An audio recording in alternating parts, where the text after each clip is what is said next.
Load shedding اتنی زیادہ ہے کہ لوڈ شیڈنگ کی وجہ سے انڈسٹری کو چلانی پڑتی ہے جنریٹرز پہ، تو وہ سارا جو اب ان کا جو کاسٹ ہوگا جو چیزیں بنانے کی، مینوفیکچر کرنے کی، وہ مہنگی ہو جائیں گی۔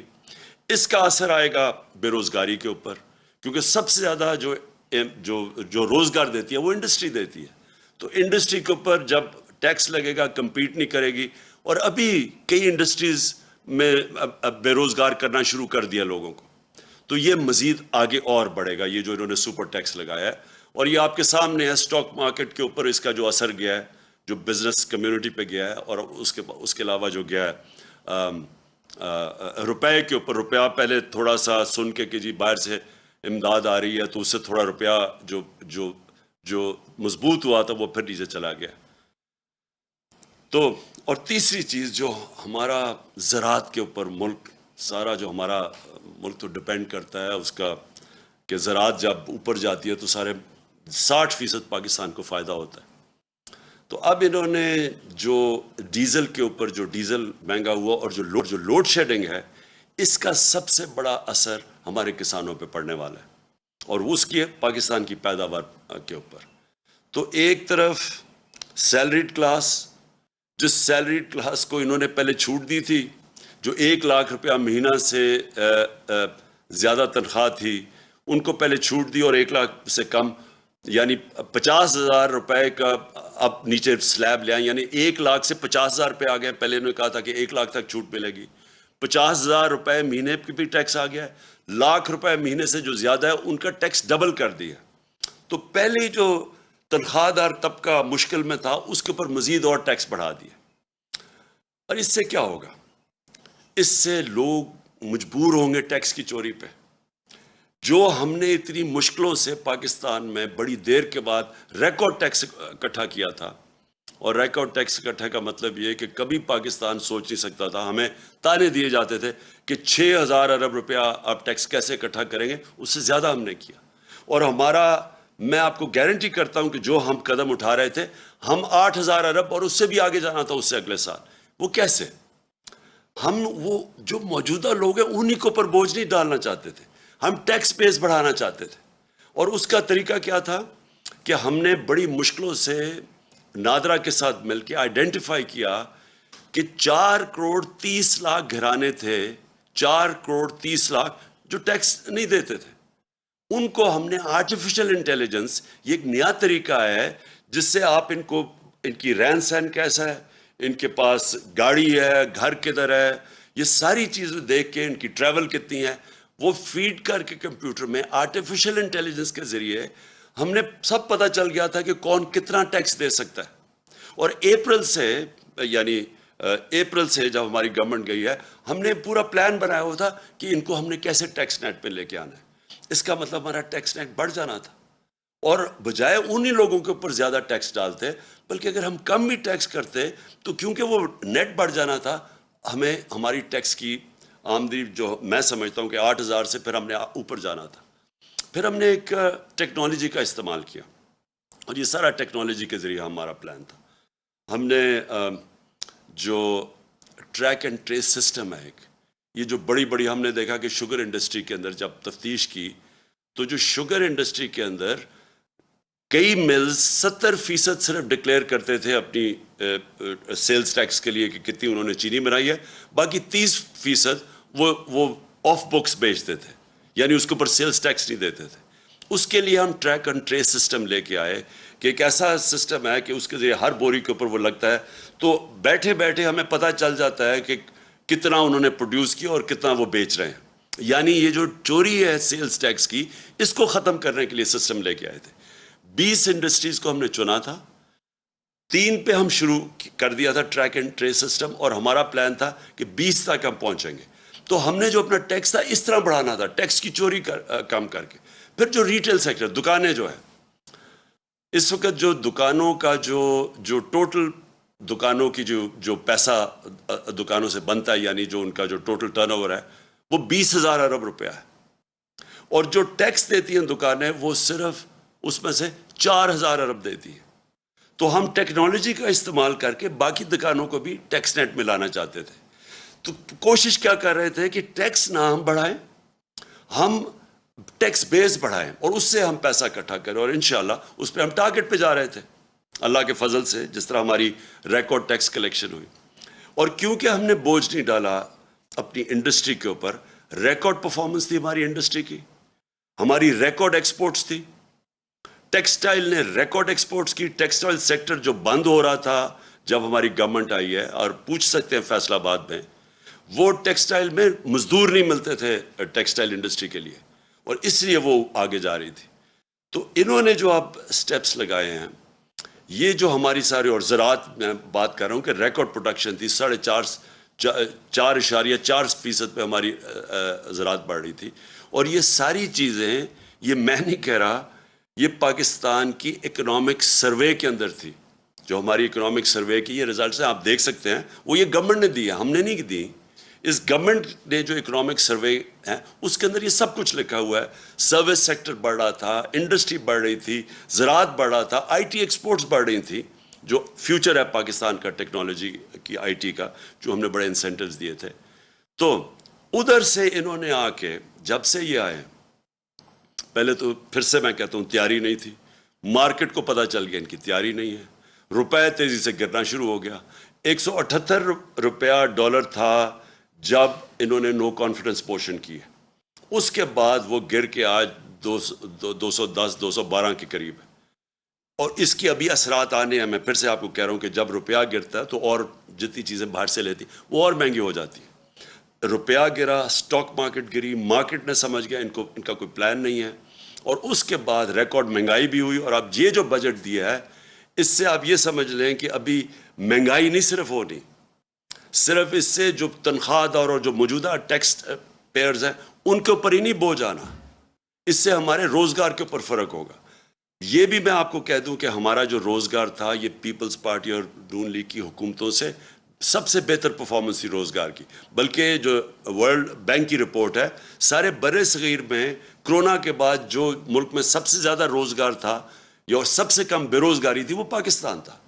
اس سے بے روزگاری بھی بڑھے گی, اور اس سے ہماری انڈسٹری متاثر ہوگی, اس سے ہماری زراعت متاثر ہوگی, اس سے ہمارا جو سیلری طبقہ ہے اس کے اوپر بوجھ پڑے گا. اور میں جو دوسری, اب میرا جو پہلو ہے اس میڈیا کا آپ سے بات کرنے کا, وہ یہ ہے کہ دیکھیں, یہ تو انہوں نے بجٹ کے اندر لوگوں کے اوپر مشکلات آ گئی, لیکن جو انہوں نے جو امینڈمنٹس کی ہیں نیب کے قانون میں, آج ہم سپریم کورٹ میں وہ گئے ہیں اور چیلنج کرنے کے لیے. لیکن اگر یہ خدا نہ خواستہ, اور مجھے پورا اعتماد ہے اپنی عدلیہ کے اوپر کہ وہ یہ ظلم نہیں ہونے دیں گے پاکستان کے اوپر, کیونکہ اگر یہ کامیاب ہو گئے اس چیز پہ, میری آج ایک آپ بات یاد رکھ لیں کہ کوئی پاکستان کو دشمن کی ضرورت نہیں ہے. یہ جو کرنے جا رہے ہیں یہ ملک کی تباہی ہے. دیکھیں, میں اپنی قوم کو جب تک میں زندہ ہوں, میں نبی صلی اللہ علیہ وسلم کی جو حدیث ہے کہ تمہارے سے پہلے بڑی قومیں تباہ ہوئیں, جب بڑا ڈاکو چوری کرتا تھا تو اس کو آپ نہیں پکڑتے تھے اور صرف چھوٹے چور جیل میں جاتے تھے. یہ جو انہوں نے امینڈمنٹس کی ہیں, یہ صرف اور صرف اس ملک کی تباہی ہے, کیونکہ انہوں نے چھوٹ دے دی ہے سارے بڑے ڈاکوؤں کو. آج اگر میں بڑا کرپٹ ہوں تو مجھے انہوں نے امینڈمنٹ کے ذریعے انہوں نے آج مجھے چھوٹ دے دی ہے. میں دل بھر کے ملک کو لوٹوں, لیکن مجھے جو انہوں نے قانون پاس کر دیا, مجھے کوئی نہیں اب پکڑ سکے گا. صرف پکڑے جائیں گے چھوٹے چور, اور وہ چور جو بیوقوف ہیں. عقل مند چور وہ چھوٹا بھی بچ جائے گا جو انہوں نے چیزیں کر دی. میں صرف آپ کو موٹی موٹی چیزیں بتاتا ہوں کہ انہوں نے اپنی چوری بچانے کے لیے کیسے ہمارے سارے ملک کا انصاف کا نظام تباہ کیا ہے. سارا جو احتساب کا نظام ہے اس کی قبر کھود دی ہے انہوں نے, بلکہ انہوں نے پاکستان کے مستقبل کی اس کے سامنے وہ اندھیرے میں آپ. اور میں آپ کو بتاتا ہوں کیا کیا انہوں نے سب سے پہلے یہ کیا کہ اگر میں ہوں سرکاری, میں ایم این ہوں, میں وزیر ہوں, میں وزیر اعظم ہوں, میں بیوروکریٹ ہوں, میں اگر چوری کرتا ہوں اپنی پوزیشن کو اپنی پبلک پوزیشن کو استعمال کرتے ہوئے میں چوری کرتا ہوں، میں پیسے بناتا ہوں، میں اگر وہ اپنے بیوی بچوں کے نام ڈال دیتا ہوں، دوستوں کے ڈال دیتا ہوں، رشتہ داروں کے نام پہ کر دیتا ہوں، اس نئے قانون کے مطابق مجھے کوئی نہیں پکڑے گا۔ یعنی آپ یہ سمجھ جائیں کہ اگر آج نواز شریف اگر وہ اپنی بیٹی کے نام پہ باہر پراپرٹیز لے لیتا ہے، آپ کوئی نہیں پوچھ سکتے۔ آپ بڑے بڑیاں زمینیں خرید سکتے ہیں اپنے بچوں کے نام پہ، آپ کو کوئی نہیں پوچھ سکتا، کیونکہ انہوں نے تو کہہ دیا کہ جناب صرف وہ ذمہ دار ہے، اگر میرے پاس پیسے تو میں جواب دوں۔ اچھا لیکن نہ تو اچھا یہ جو فلودے والے اور یہ جو پاپڑ والے جن کے نام پہ انہوں نے بے نامی چیزیں لی تھی، یہ اب سارے پاک ہو جائیں گے اس سے۔ پھر اگر فیک اکاؤنٹس میں پیسہ آ بھی گیا اور پوچھ لیا ان سے، تو پوچھیں گے کیا کہ اگر مثلا 1 ارب روپیہ میرے اکاؤنٹ میں آ گیا، لیکن وہ میں نے سارا یا خرچ کر دیا یا باہر بھیج دیا یا اس سے عموماً ہوتا کیا جب آپ زیادہ پیسہ بناتے ہیں، یا یہ جو بڑے بڑے ڈاکو ہیں ان کا اصل میں نقصان کیا کرتے ہیں یہ، کیونکہ ان کی چوری زیادہ ہوتی ہے۔ اب شہباز شریف کی اور بچوں کی صرف جو پکڑی گئی ہے، باقی یہ یاد رکھیں یہ پکڑے گئے ہیں، جو نہیں پکڑے گئے اس کا ہمیں پتہ ہی نہیں ہے۔ 16 ارب روپے کی جو ایف آئی کا کیس ہے، اب یہ کیا وہ پیسہ رکھ سکتے ہیں پاکستان؟ 16 ارب کا جواب دینا پڑے گا، لہٰذا یہ ہنڈی حوالے سے باہر بھیج دیتے ہیں پیسہ۔ یہ جو ان کی باہر پراپرٹیز ہے، آپ اندازہ نہیں لگا سکتے کتنا پیسہ باہر بھیج، اگر پاکستان میں رکھیں گے پکڑا جائے گا۔ یہ ہمارا ہی نہیں ہے کیس، یہ جتنے بھی ملک جن کے اندر غربت ہے، جن کو ڈیولپنگ ورلڈ کہتے ہیں، وہاں سارا ملک ان کی غربت کی وجہ یہ ہے، وہ بھی طاقتور ڈاکوؤں کو نہیں پکڑ سکتے، جس کو وائٹ کالر کرائم کہتے ہیں۔ ان کے پاس بھی وہ وکیل نہیں ہوتے جو ان کی وائٹ کالر کرائم پکڑ سکے۔ وہ بھی کیا کرتے ہیں کہ وہ بھی پیسہ چوری کیا، ملک سے باہر بھیج دیا۔ تو یہ جو رپورٹ ہے، یہ بھی میں بار بار لوگوں کو بتاتا رہتا ہوں کہ یونائٹڈ نیشنز کے سیکرٹری جنرل نے یہ تفتیش کروائی ہے، وہ پینل کا نام ہے فیکٹ آئی پینل۔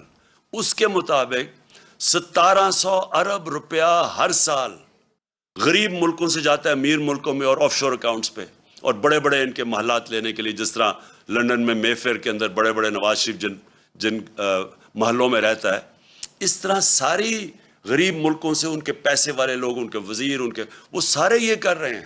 اس لیے ہر سال غریب ملک غریب ہوتے جاتے ہیں، کیونکہ اس طرح کے بیٹھے ہوئے ہیں جو زرداری اور شریف، یہ ملک سے پیسہ باہر بھیج دیتے ہیں۔ تو اب انہوں نے کیا کیا ہے کہ پہلے تو انہوں نے کہا نا کہ جی اگر وہ مثلا پاپڑ والے کے نام یا وہ مقصود چپراسی کے نام پہ ہیں تو آپ پوچھ نہیں سکتے، پہلے تو یہ آ گیا۔ دوسری چیز کہ اگر آپ کا پیسہ باہر پڑا ہے اور آپ اس گورنمنٹ سے پوچھتے ہیں یا بینک سے پوچھتے ہیں جی بتائیں یہ پاکستانیوں کا پیسہ باہر پڑا ہے، اور وہ ہمیں بتاتے ہیں کہ ہاں جی اتنے پیسے باہر پڑے ہیں، یا فلانے آدمی کا بینک میں اتنے پیسے پڑے ہیں۔ اب انہوں نے قانون یہ پاس کیا ہے کہ اگر وہ کہتا ہے نا جی اس کے بینک اکاؤنٹ میں کوئی 50 ارب روپیہ پڑا ہے یا 1 ارب روپیہ پڑا ہے، تو وہ اب ایڈمیسیبل نہیں ہے، یعنی وہ عدالت میں آپ نہیں لے جا سکتے۔ وہ جو بھیجے گا، جس طرح مریم نواز کا انہوں نے بھیجا کہ یہ جو 4 مہنگے لنڈن کے فلیٹ ہیں مے فیئر میں، یہ جو کمپنیز کے نام پہ لیے ہوئے ہیں، وہ کمپنیز کی جو مالک کا ہے وہ مریم نواز ہے، اور وہاں کی برٹش ورجن آئلینڈ کی کمپنی نے جے آئی ٹی کو لیٹر بھیجا تھا۔ انہوں نے جو قانون پاس کیا ہے، اب وہ لیٹر کی کوئی اہمیت نہیں ہے، وہ ایڈمٹ ہی نہیں ہو سکتا۔ تو مطلب یہ ہے کہ جو اس ملک کے بڑے بڑے ڈاکو ہیں، انہوں نے صرف پیسہ ملک سے باہر بھیجنا ہے، آپ پوچھ نہیں سکتے ان کو۔ اگر آپ کو پتہ بھی چل جائے کہ انہوں نے یہ بڑے بڑے محلوں میں رہ رہے ہیں، آپ نہیں پوچھ سکتے ان کو، کیونکہ اپنے آپ کو اجازت دے دی ہے۔ تو اس کا مطلب جو چھوٹے چور، جو سائیکل چور، جو بھینس چور، یہ جو موٹر چور، یہ اس طرح کے لوگ ہی صرف پکڑے جائیں گے، بڑے بڑے ڈاکو آپ نہیں پکڑ جا سکتے۔ اور پھر انہوں نے ایک اور کام کیا، ساری دنیا کے اندر جب پبلک آفس ہولڈر ہوتا ہے، مثلا میں سرکاری عہدے پہ بیٹھا ہوا ہوں، اور کرپشن کا مطلب کیا ہوتا ہے؟ کرپشن ہوتی تب ہے جب آپ اپنی طاقت کو، جو وزیر، پرائم منسٹر، بیوروکریٹ، جو بھی آپ کی پوزیشن کو استعمال کرتے ہوئے پیسہ بنائیں، اس کو کرپشن کہتے ہیں۔ تو میں جب اب ساری دنیا میں قانون یہ ہے کہ میں اگر اس عہدے میں بیٹھا ہوں اور ایک دم میری صرف میں جس طرح مقصود چپڑاسی 15,000 روپے اس کی تنخواہ ہے اور ایک دم 4.25 ارب روپے اس کے بینک میں آ جاتا ہے، تو ساری دنیا کے اندر قانون کیا ہے کہ آپ کو پبلک آفس ہولڈر کو عمران خان کو بتانا پڑے گا کہ آپ کے بینک میں اتنے پیسے کدھر سے آ گئے۔ انہوں نے کیا کیا ہے، انہوں نے اس کو الٹا کر دیا، انہوں نے کہا کہ اب ان کو بتانا پڑے گا، یا نیب کو یا جو بھی ادارہ ہو اس کو بتانا پڑے گا کہ ان کے پاس پیسہ کدھر سے آیا، یعنی مجھے نہیں بتانا پڑے گا۔ یہ چینج کر دیا انہوں نے کہ اچھا جی اگر میرے بینک پہ پیسے آ بھی گئے زیادہ تو وہ مجھے نہیں بتانا پڑے گا، وہ ان کو ثابت کرنا پڑے گا کہ یہ غلط، یہ چوری کا پیسہ ہے۔ یہ وہ کام کر رہے ہیں جو کہ پہلی دفعہ پاکستان میں یہ قانون بدل رہے ہیں، یہ وہ کام کر رہے ہیں جس کو وائٹ کالر کرائم کہتے ہیں، اس کو پکڑنا ناممکن ہو جائے گا۔ آگے ہی پاکستان میں جو وائٹ کالر کرائم ہے، جو پیسے والے لوگ ہیں، جو بڑا پیسہ چوری ہوتا ہے، آگے پاکستان میں ہمارے لیے بڑا مشکل ہے ان کو سزا دینا، آگے مشکل ہے۔ تو انہوں نے تو ان کے لیے اور آسان کر دیا چوری کرنے کے لیے، انہوں نے تو یہ کر دیا کہ اب گورنمنٹ کدھر سے ثابت کرے گی؟ ان کے پاس مہنگے مہنگے وکیل ہیں، جنہوں نے اربوں روپے کی چوری کرنی ہے ان کے تو وکیل بڑے مہنگے مہنگے۔ گورنمنٹ کدھر سے، گورنمنٹ کا وکیل ثابت کرتا پھرے گا نہیں جی اصل میں وہ وہاں چوری کی ہے، کیونکہ چھپانے کے اتنے طریقے ہیں، باہر کی کمپنیز ہیں، باہر سے ریمیٹنس دکھا، 100 طریقے انہوں نے اختیار کیے ہوئے ہیں جس کی وجہ سے ہمیں مشکل ہوتا ہے۔ تو اب تو انہوں نے ناممکن ہی کر دیا ہے کہ اب اس کا مطلب کہ اگر یہ سارے جتنے بھی اب گورنمنٹ میں آ کے ہم جتنی مرضی اب ہم چوری کریں، آپ ان کو پکڑ ہی نہیں سکتے۔ یہ جو انہوں نے کیا ہے، میں آپ کو یقین دلاتا ہوں کہ میری جو ساری سٹرگل آج سے 26 سال پہلے میں نے شروع کی تھی، میں پہلا آدمی تھا جو کرپشن کو مین ایشو لے کے آیا تھا پاکستان میں، کیونکہ میں نے دنیا دیکھی ہوئی تھی، کسی بھی دنیا کا ملک جس کے اندر کرپشن ہوتی ہے، ہائی لیول کی کرپشن، دیکھیں 2 لیول کی کرپشن، ایک تو نا چھوٹے لیول کی کرپشن ہے، پٹواری نے پیسے لے لیے، اس نے لے لیے، تھانے دار نے پیسے لے لیے، ایک تو وہ کرپشن۔ ایک ہے جب وزیر اور اس کے پرائم منسٹر یا اس کے صدر جب طاقتور لوگ کرپشن کرتے ہیں، وہ زیادہ پیسہ چوری کرتے ہیں۔ چھوٹے لوگوں کے پاس اتنا زیادہ پیسہ چوری کرنے کی ہوتی نہیں، ہوتے کئی کرتے بھی ہیں، لیکن اصل جو ملک کو تباہی ہوتی ہے وہ بڑے بڑے لوگ جب پیسہ چوری کرتے ہیں، اور وہ چوری کر کے مجبوری سے پیسہ باہر بھیجنا پڑتا ہے کیونکہ ملک میں پکڑے جائیں گے۔ اب جب یہ کر دیا انہوں نے، جو ایک نیب جس کا کام تھا کہ ان لوگوں کو پکڑنا، کیونکہ اس کے پاس انہوں نے سارے قانون بنائے ہوئے تھے اس کو پکڑنے کے لیے، انہوں نے وہ سب کچھ ختم کر دیا۔ اپنے آپ کو بچانے کے لیے انہوں نے ملک کے اندر دروازے کھول دیے چوری کے۔ اس وقت آپ کسی بھی طاقتور کو نہیں پکڑ سکتے جو بڑی پیسے چوری کرے، اور پہلے ہی جس طرح میں نے کہا مشکل تھا، لیکن ایک اور کام کیا انہوں نے ایک اور کام کیا ہے کہ یہ جو قانون بنایا ہے یہ 99 سے بنایا ہے، جو 99 کے بعد جتنے بھی کیسز ہیں وہ انہوں نے کہا وہ اس میں شامل ہیں۔ تو اس کا مطلب کہ جتنا ہمارے دور میں، یعنی ہمارے آنے سے پہلے 2018 سے پہلے کوئی 280 ارب روپے کا نیب نے پیسہ ریکور کیا تھا، جب ہمارے 3 سالوں میں 480 ارب روپیہ نیب نے ریکور کیا 3 سالوں میں۔ تو یہ جو پیسہ اب ریکور کیا ہے، اب یہ ہو سکتا ہے کہ کئی لوگ کہیں جی اب تو نیا قانون آ گیا، ہمیں وہ پیسے واپس کریں، جو ہم کوئی 160-180 ارب روپیہ مہینے کا ہمیں نیب سے ملک کو آ رہا تھا، اب تو وہ تو ختم ہو گیا نا، وہ تو اب نہیں ملے گا۔ لیکن وہی نہیں، وہ جو پہلے انہوں نے پیسے نیب نے لیے، ہو سکتا ہے یہ عدالت میں چلے جائے کہ جی ہمیں وہ بھی پیسہ واپس کرو۔ تو میں آخر میں اپنی قوم سے کہنا چاہتا ہوں کہ ہم اس وقت وہ فیصلہ کن وقت پہ کھڑے ہیں کہ یہ جو لوگ، یہ جو چور تھے جو 30 سال سے ملک میں پیسے چوری کر رہے ہیں، جو پہلے NRO 1 لے چکے تھے، اب آ کے یہ NRO 2 انہوں نے اپنے آپ کو دیا ہے۔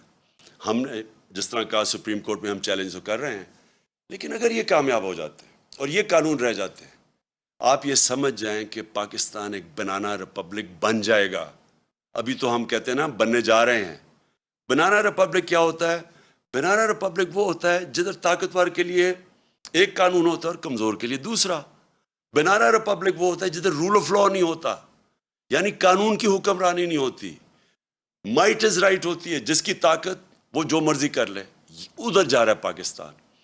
ایک طرف ہم نے ٹیکس لگا دیے لوگوں کے اوپر, تنخواہ دار لوگوں کے اوپر, اپنی کارپوریٹ کے اوپر ٹیکس لگا دیے, کسانوں کے اور عام آدمی کے لیے ڈیزل, پٹرول, بجلی وہاں تک پہنچا دیا ہے کہ ان کے لیے اب مشکل ہوگا گزارا کرنا. دوسری طرف جو سب سے بڑے طاقتور ڈاکو ہیں اس ملک میں, جنہوں نے 30 سال سے لوٹ رہے ہیں ملک کو, جن کے پاس اربوں روپے کی پراپرٹیز باہر ہیں, ان لوگوں کو 1100 ارب روپیہ معاف کر دیا ہے. ٹیکس لگا رہے ہیں ہم نے کتنے ٹیکس, انہوں نے ایکسٹرا آئی ایم ایف کے کہنے پہ ٹیکس لگائے ہیں. تو وہ جو لوگ لوٹ رہے تھے ملک کو, 1100 ارب روپیہ ان کا معاف کر دیا ہے اس نیب امینڈمنٹ نے. 1100 ارب روپیہ. ذرا ذہن میں ڈال لیں کہ یہ پیسہ پاکستان کا پیسہ تھا جو چوری ہوا ہے. یہ کبھی ان کو اجازت ہی نہیں ہونی چاہیے پیسہ معاف کرنے کے لیے. یہ قوم کا پیسہ تھا, اپنے آپ کو چھوٹ دے دی ہے. اپنے آپ کو بچانے کے لیے یہ نے ملک کو کدھر تک پہنچایا, انہوں نے کتنا نقصان کیا ہے. تو اس لیے ساری قوم کو, میں آج ساری قوم سے اپیل کر رہا ہوں. میں اپنے لیے نہیں کر رہا, میں آپ کے اور آپ کے مستقبل, آپ کے بچوں کی, آنے والی نسلوں کے مستقبل کے لیے کہہ رہا ہوں کہ یہ ہے ٹائم ہم سارے پرامن احتجاج کریں اس کے خلاف. یہ ہمارا جمہوری حق ہے. ہمیں انہوں نے جب 25 مئی کو جب ہم نے پرامن احتجاج کیا, تو جس قسم کے انہوں نے ہمارے اوپر تشدد کیا, یہ میں آپ کو یقین دلاتا ہوں کہ کسی جمہوریت گورنمنٹ میں پاکستان کی تاریخ میں ایسے نہیں ہوا. اور میں آپ کو جنرل مشرف کے مارشل لاء کو کہتا ہوں, میں نے 8 دن جیل میں گزارے تھے. میں نے اس دور میں اس طرح کا ظلم نہیں دیکھا جو انہوں نے اب کیا. اور ایسے انہوں نے ظلم کیا صرف ایک وجہ سے, کیونکہ ان کو پتہ ہے یہ سارا ایک سازش کے ذریعے آئے ہیں, ناجائز ہیں, انہوں نے چوری چھپانے آنا تھا. ان کا صرف ایک اب حربہ رہ گیا کہ لوگوں کو خوف پھیلائیں, ڈنڈے کے زور سے لوگوں کو دبائیں تاکہ لوگ چپ کر کے بیٹھ جائیں, کہ خوف زدہ ہو جائیں لوگ کہ جی ہر جگہ. اور لوگوں کو ٹیلی فون آتے ہیں, کبھی صحافیوں کو ٹیلی فون آ جاتا ہے ان نون نمبر سے, کبھی سوشل میڈیا کے لوگوں کو اٹھا کے 2 دن جیل میں ڈال دیتے ہیں خوف پھیلانے کے لیے. میرے اوپر کوئی 9 پتہ نہیں کتنی FIRs ہیں, صرف کہ کسی طرح ہم ڈر کے چپ کر کے بیٹھ جائیں. میں آج ساری قوم کو کہتا ہوں کہ آپ نے یہ خوف کا بت توڑنا ہے. یہ بہت بڑا بت ہے. یہ بت آپ کو غلام بنا دے گا. یہ بت, اگر آپ اس خوف کے بت سے کی پوجا کرنا شروع کر دیا آپ نے, تو یہ یاد رکھیں کہ آپ اپنے اوپر ظلم بڑھا دیں گے. یہ ظلم بڑھتے جائیں گے آپ کے اوپر, مہنگائی بڑھتی جائے گی, چوری بڑھتی جائے گی. ساری چوری کی قیمت آپ ادا کرتے ہیں. جتنا یہ اوپر بڑے بڑے ڈاکو چوری کرتے ہیں, آپ اس کی قیمت ادا کرتے ہیں.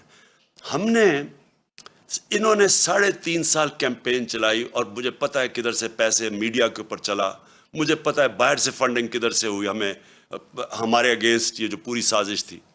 آپ یہ دیکھیں کہ آخری 2 سال میں, 17 سال میں جو سب سے زیادہ پاکستان کی 17 سال کے بعد, اس کے باوجود کہ بینکرپٹ ملا تھا, دیوالیہ نکلا ہوا تھا, اس کے باوجود کرونا ہوا تھا, اس کے باوجود آخری 2 سال میں 17 سال کے بعد سب سے زیادہ گروتھ ریٹ تھی ہماری, یعنی ڈیولپمنٹ تھی. کرونا کے باوجود, IMF کے پروگرام کے باوجود, آج دنیا اکنالج کرتی ہے جو ہمارا احساس کا پروگرام تھا. اسٹینفورڈ یونیورسٹی کی ریسرچ دیکھ لیں, انہوں نے اکنالج کیا کہ پاکستان ایک فلائی ریاست بننے کی طرف جا رہی تھی. یہ ہم نہیں کہہ رہے تھے, یہ باہر کی دنیا اکنالج کر رہی ہے. ہمارا جو کلائمیٹ چینج کا پروگرام تھا, دنیا اکنالج کر رہی تھی. 10 ڈیمز ہم نے پہلی دفعہ شروع کیا کہ پاکستان کے آگے مستقبل کا سوچا جائے. اس دور کے اندر, مشکل دور میں, آج آپ دیکھ لیں کہ ہمارا معاوضہ کریں جو انہوں نے کیا کہ صرف 2 مہینے کے اندر. میں اپنی ساری قوم کو آج کہتا ہوں کہ یہ آپ کے اوپر خوف بھی پھیلائیں گے میڈیا کے. میں تو آج سلام کرتا ہوں ان صحافیوں کو, میڈیا اینکرز کو, جن کے اوپر FIRs کاٹی ہوئی ہیں, جن کو ٹیلی فون کر کر کے دھمکیاں دی جا رہی ہیں. میڈیا آنرز کو میں ان کو سلام کرتا ہوں جو